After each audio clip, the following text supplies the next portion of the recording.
happening around. Yeah. And if there's things which make it harder, then you work harder. Yeah.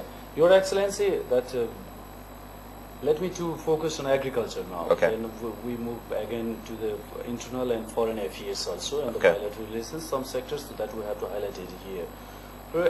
With reference to the agriculture, 64.5% Nepalese people are engaged in agriculture.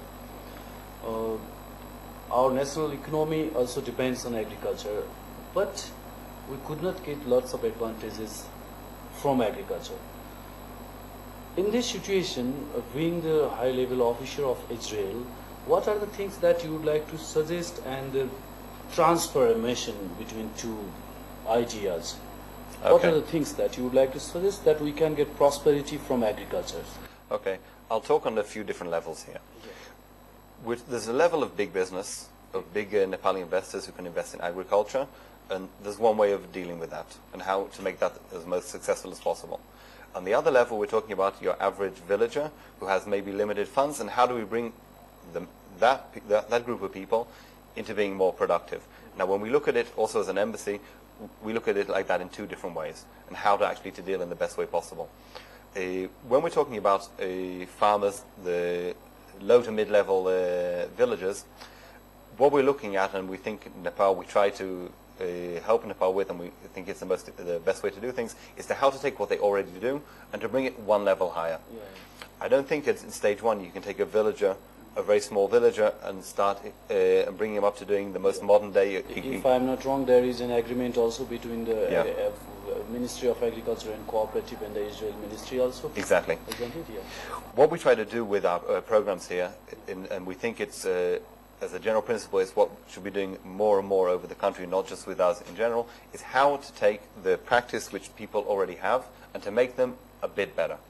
For example, if we take, for example, seeding. The standard way of seeding here is to take all the seeds of a certain crop, throw them out over the land, and then whatever grows, grows. On average, usually you get about 60 to 70% actually grows. Yeah. Now, you can take the same farmer and show him how to put it into, in the beginning, into nurseries, which doesn't cost any more money. And how afterwards, for example, how to use the land and do mixed crops. On the same amount of land, you can put not just... lots of type. Exactly. Yeah. You can put in between, if it were to grow a certain amount of rice or corn, but on the same land at the same time, you could put more in. And these are like examples like this and how to train. That multiply the product. Exactly. Yeah. And that's things which every single farmer basically can do. It doesn't take any funds. It doesn't take, it needs a little bit more knowledge, but it's practical. So that's one level of things and activities like that which can be used for bringing up the amount of produce. Second level is the business level. But before that, there's somewhere which is in a way even in between, which we're working on now with our first project and we think is very important. There's a large community of Nepalis who go abroad to work. And they come back lots of times with a certain amount of finance, with money which they've saved. And lots of times they don't know exactly how to come back into society. Yeah. On one hand, they were maybe... There's a long gap between society Exactly. and They came back, they were farmers before. They come back, but they don't want to do the same again. But on the other hand, maybe they don't have the skills to work, say, in an office in Kathmandu. So a project which we've started on now, and we think is very, very important, and we hope that as many organizations and the government will take part in it, is how to bring people who come back and the skills they come back with into society in a productive way. For example, we're cooperating. Your Excellency, I would like to mention one thing, that some of my friends who returned from Israel, they have started to work very differently in agriculture also. Exactly. Have you known about it? Are we talking about the Maha farm? Yeah, Maha Exactly. farm, yeah, that's all. We're working together with the Maha farm. The Maha farm, basically, the concept was some Nepali workers who came back from Israel. Yeah. They had certain skills. They had a certain amount of money, and they wanted to do something different from before they went away. And the embassy has been helping them with training, with contracts, how to deal with banks, how to deal with the customs, irrigation systems, how to bring them in and how to use them properly. At the end of the day, though, what is the most important about this program is that it's a program where Nepali people have a business. The will to succeed is theirs. It's not donations. When they came here to the embassy the first time, they said, "Thank you to the embassy." I said, "You don't say thank you to the embassy. We're saying thank you to you." this is your project, it's not ours. We're just helping a bit along the way.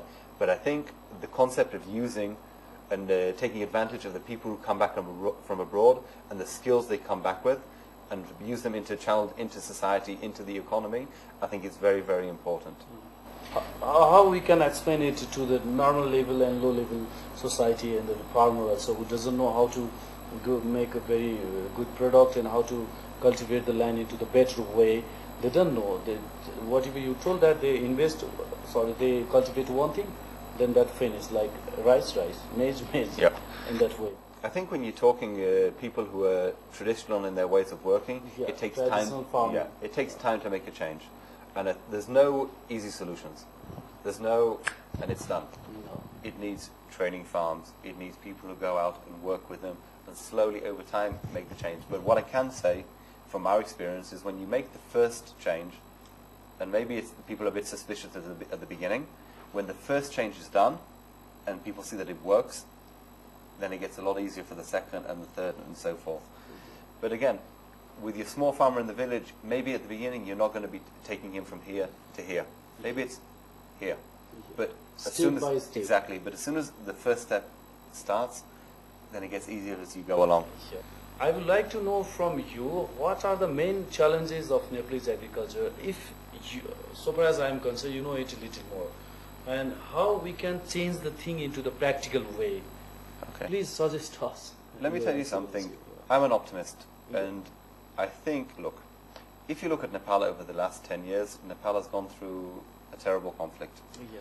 And it doesn't matter what your political views are or your viewers' political views are. At the end of the day, we all understand that when things are not stable, it's very hard to bring economy up. It's very hard to train people. It's very hard to make changes. What I will say is if you look at the last 2 years or so, you see there's more stability. And again, it doesn't matter which political side you're on and where you see the country going and what type of a government it has in the future. Stability in itself makes for better business, makes it easier to put programs into practice. And I think maybe the plan was from 10 years ago, but if you're looking 10 years from now, things are going to be very different. I look as well, when we look at the business side, from Israeli companies and their will or wish to do business in Nepal. During the years of the conflict, it was very hard to find businesses who wanted to work here. The last year or two, all of a sudden, there's more interest. The stable the country is, whatever solution is reached at the end, it makes things a lot business, to do business, to find investments, to train people, even at the lower levels, to bring the agricultural level up to a higher